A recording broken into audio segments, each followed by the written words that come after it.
One of the most underrated techniques for photo editing is dodging and burning. In this video, I want to share some things professional photographers do differently when they dodge and burn that improves their results. I'll use this image to demonstrate, which I have open in Affinity Photo. The first thing to mention is that we won't be using the dodge and burn brush tools found in the tools palette.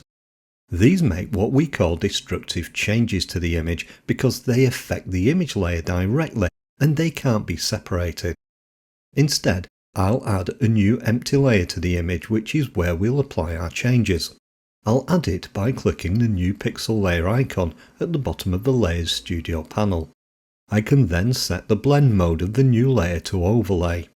To apply the dodging to the new layer, we'll use the paintbrush tool in the tools palette set to paint with white. What's important when doing this is to check the brush settings. In this example, I'll use 50% opacity and 100% flow for speed, but you may want to lower the opacity to build the effect more gradually when you're doing this. Finally, I'll set the hardness to 0%, which gives the brush a soft edge and makes it easier to blend the adjustments with the image. I can then paint over the area of the foreground that I want to dodge or make lighter. Now, this doesn't look too bad, but we could have done better. The first thing is so simple that most people don't realize it's happening. Let's open the brush settings so I can show you the problem. Notice this spacing slider that's set to 15%. This controls how often the brush tip paints when I drag with the brush. Let me show you what happens by painting black on a white surface with the spacing set to 50%. I'll also be using a hard brush edge to make the effect obvious. As I drag slowly, you can see the brush paints a new circle at intervals. These circles represent the brush tip and they're spaced at 50% of the brush width, which is what the spacing slider's controlling. When we paint over an area to dodge and burn by dragging the brush, we don't have enough control because the spacing slider is controlling how often the brush stroke is applied. A better painting strategy when you're dodging and burning is often to just click once on the area that you want to affect. Then if it needs more adjustment, click again in the same general area. Now for the next improvement, which is also easy to fix when you know about it. If I paint in the foreground to dodge, but then move further away, the effect can appear false. That's because of the way that we see light in the landscape. The further you move away from the camera, the lower the contrast is going to be. But having highlighted these points, this dodging layer is still useful if I reduce the opacity. That makes it look much better, although there are still problems that the next technique fixes. This is something else that many professional photographers do differently. Currently, the same strength of adjustment is applied to every pixel I paint over, other than in the feathering that's applied to the edge of the brush. But what we should really do is target our adjustments more onto some tones than others. Let me show you one way of doing this using a luminosity mask. To create the mask, I'll add a couple of layers to this image. The first is a black and white adjustment layer, and the other is a curves layer. I'll also place both of these inside a group. That's going to allow me to easily hide and show them while I'm dodging and burning the image. The way this works is that the black and white image is just like a mask, showing the brightest areas in white and the darkest in black.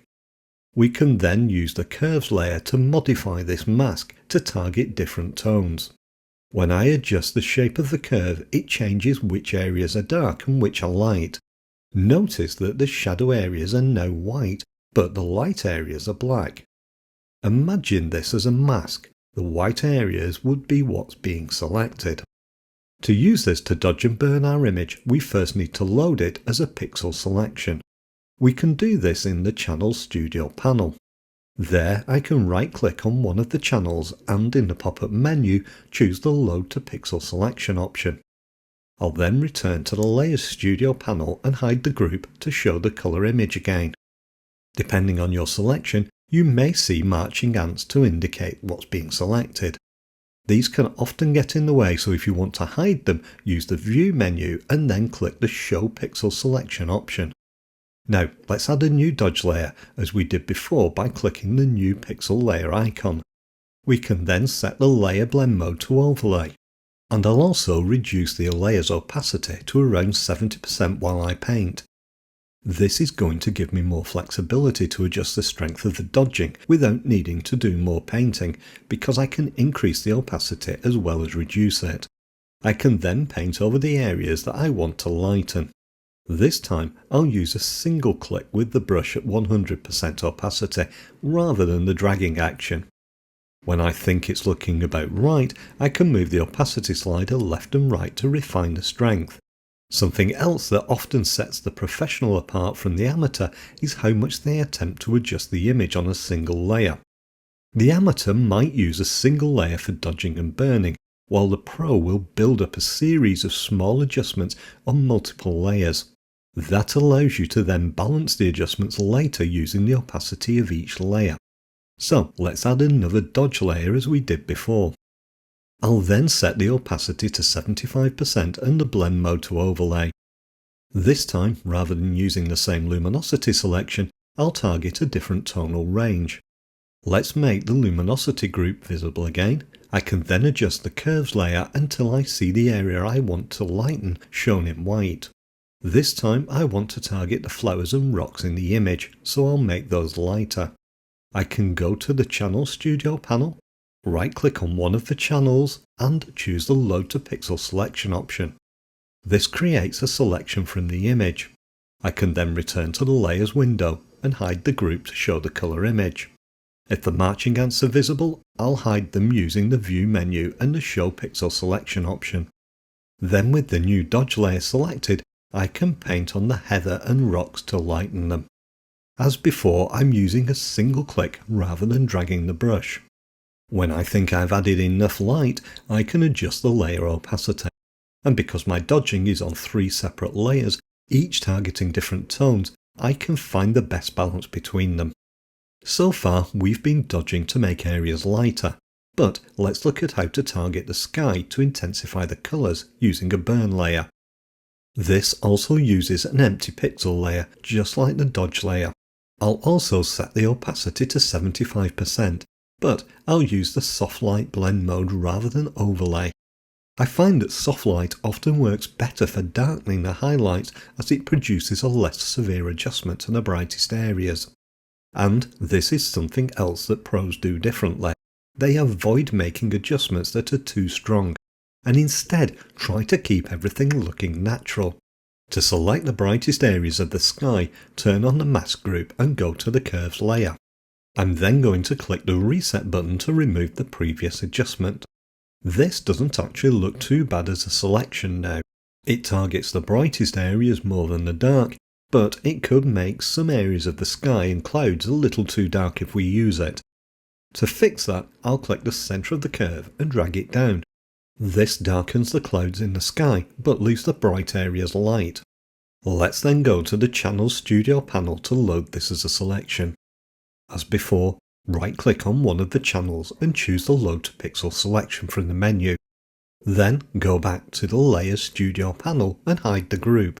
If you can see the marching ants, hide them in the View menu using the Show Pixel selection option.